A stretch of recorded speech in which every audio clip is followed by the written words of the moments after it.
Welcome to Kutch time. That is November 8th, 2025, and the Michigan State Spartans just beat the number 14th ranked Arkansas Razorbacks 69 to 66.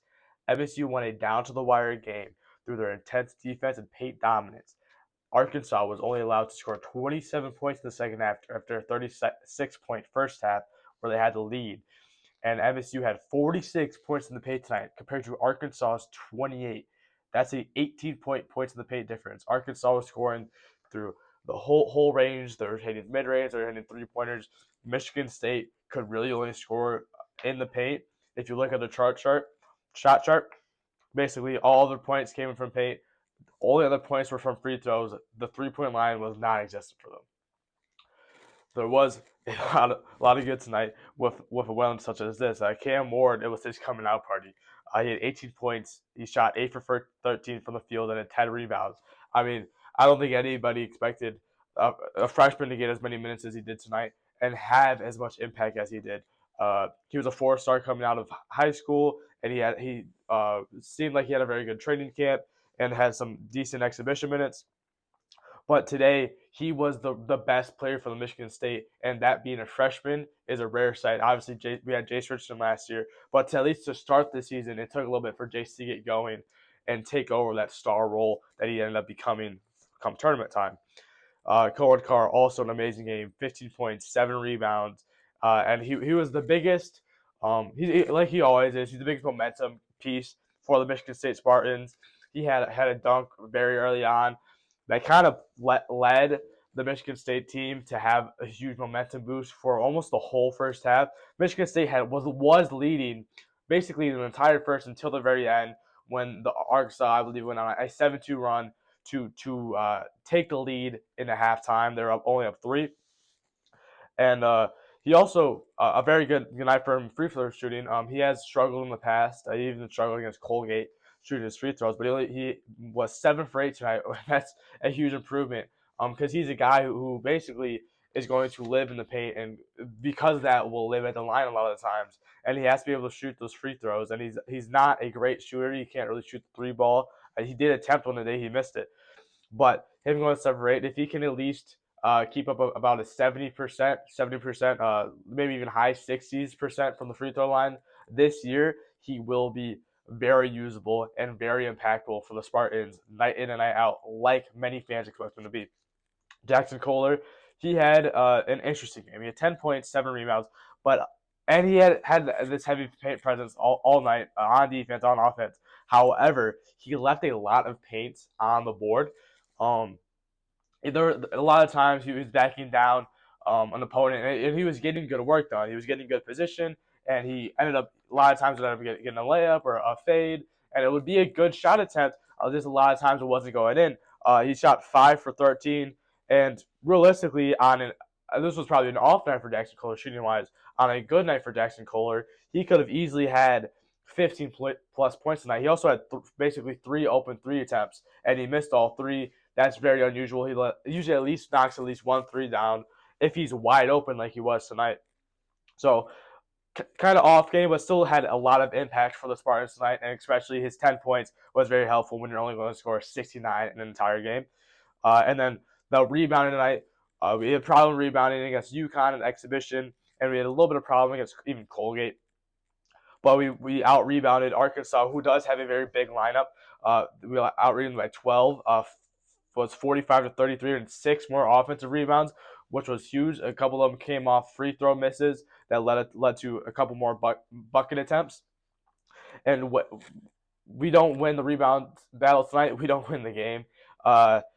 This team can't really shoot the ball, so we have to be physical and intense on the defensive end because we're not going to score as many points tonight, so we have to make the other team somehow score less, and that's exactly what they did. And that's rebounding is one of the key stats, like viewable stats you can see of are we outworking them on the glass. There was some bad tonight. I mean, it was such a close game. It was always going to be bad. They were 1 for 14 from the 3 point. That's abysmal. That's terrible. Very rarely will you see a power conference versus power conference game where the team that only makes one 3 pointer comes out the victor. That you just don't see that anymore because the 3-point line has become such a key part, even in the college game, especially the NBA game, um, of these offenses, and just being able to make them and make the wide open ones. And it wasn't that Michigan State had bad attempts. A lot of them were wide open. They just weren't going in, and a lot of them were pretty bad misses.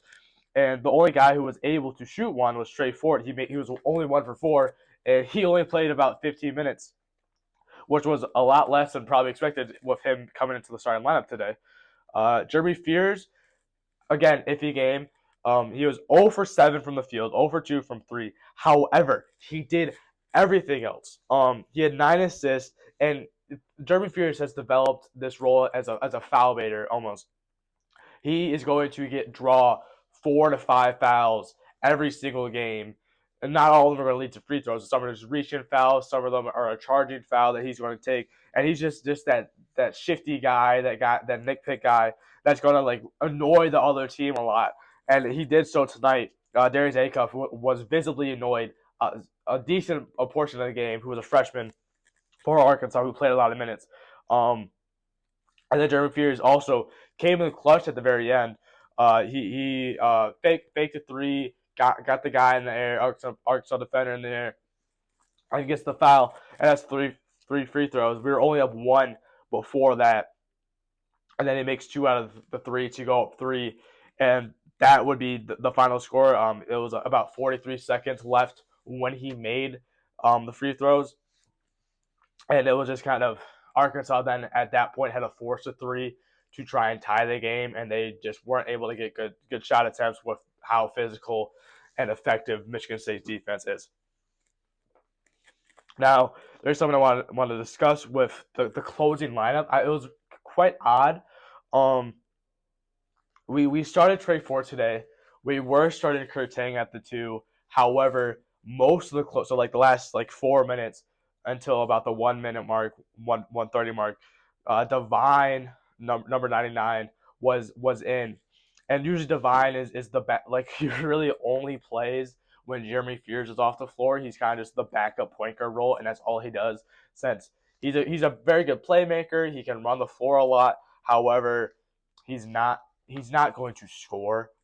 He's not a big scorer. He wasn't at Miami, and he's definitely not now. He hasn't made a single three-pointer as a guard. I mean, there's only been 2 games, but still, he hasn't really attempted them. And when he does attempt them, they haven't been good shots or even really close to going in. So it was a surprise to me that Divine got those closing minutes instead of Trey Ford, instead of Kurtang. Kurtang only plays about 6 minutes tonight after he was just starting in the exhibition and against Colgate Tuesday night. And then Trey Ford got the start today, and he also only plays 15 minutes. It's just a lot of it was because Divine, I guess, maybe tries harder on defense. Trey Ford's biggest red flag coming into the season, and that what we've heard from the camp, is that he's not that good of a defender. He's actually quite bad at defender. But on the court tonight, it didn't seem to me that he was giving up that many buckets. I mean, he was getting beat on screens a couple times, and that led to open buckets for Arkansas. But I don't think his offensive game is significantly better than the Vines, that it would make sense to cancel out. But I guess when you're up, we were up like 8 points basically until the end. Until Arkansas went a little bit run to make it a closer game. Like you go for defense, but then again, why is it Divine? Jordan Scott played a lot of minutes tonight. For a freshman, for an Izzo freshman, he played 20 plus minutes. And then he gets the final minute and a half, and that's like the true closing lineup is Fears, Jordan Scott, Cam Ward, Cohen Carr, Jackson Kohler. That's like the true closing lineup in the very tight game. So it'll be interesting to go what the closing lineup is and later, and if Divine does get more serious minutes in tight games like he did tonight, because honestly, for me, it seemed like that was a hole, and that it didn't really make sense for that to be happening. Next game is Thursday night at home against San Jose State. It should be an easier game. Michigan State will move up from the 22nd rank, which they are now. The AP poll comes out Monday. They just beat a top 15 team. I'd expect them to go potentially top 15.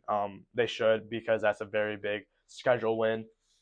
They were favored, but it was 2.5 favorites tonight for State, and they did end up covering that by by the just very little. So it should be an easy win, and then after that's the Kentucky game, and that will be the next big challenge for the State in this early gauntlet that Izzo has wanted to put these guys through. So hopefully we can win that, and then thank you for watching.